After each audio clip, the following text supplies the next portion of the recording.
Salut à tous, est-ce que vous vous souvenez de cette vidéo? Dans cette vidéo j'avais fait 3 customs, un casque, un porte-monnaie et une enceinte. Et ben cette enceinte j'avais utilisé des Posca, sauf que au fur et à mesure, et ben la couleur est partie. Donc je me suis dit que je pouvais refaire une custom par-dessus une custom.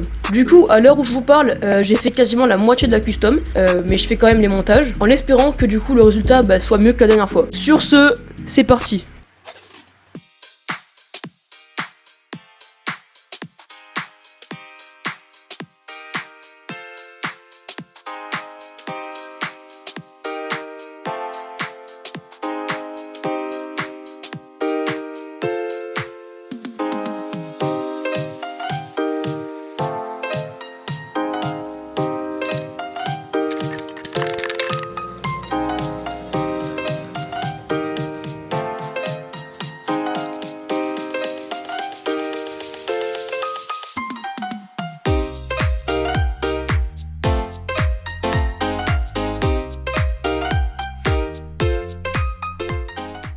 D'habitude je fais surtout des graffitis en fait sur mes petites customs, mais là ce que je vais faire c'est tester un nouveau truc. Je vais prendre du scotch comme ça, de sorte à ce que ça fasse une bande, voilà.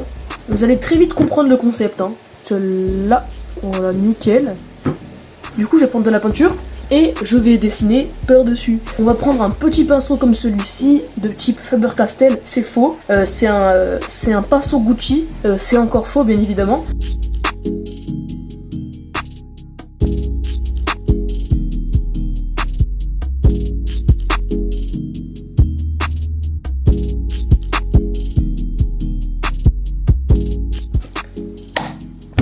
Bon les gars, on se retrouve le lendemain. Cette nuit du coup, l'enceinte a eu le temps de sécher. Attention, moment satisfaisant.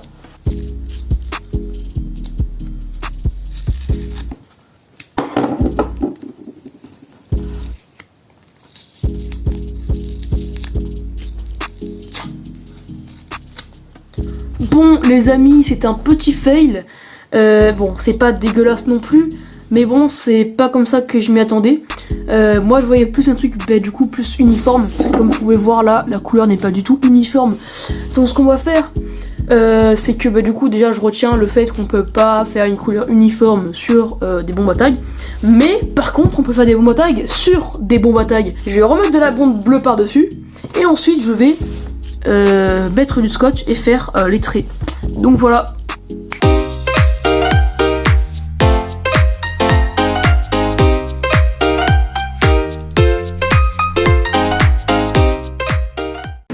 On se retrouve environ une semaine plus tard. J'ai fini la custom. Alors c'est pas un flop, mais quand on regarde l'enceinte de près, on voit qu'il y a plein de défauts. Mais bon, c'est pas fait pour être regardé de près, hein. Vous pouvez voir que de loin, l'enceinte est plutôt stylée. Ce que j'ai fait là, c'est que j'ai rajouté des bordures blanches.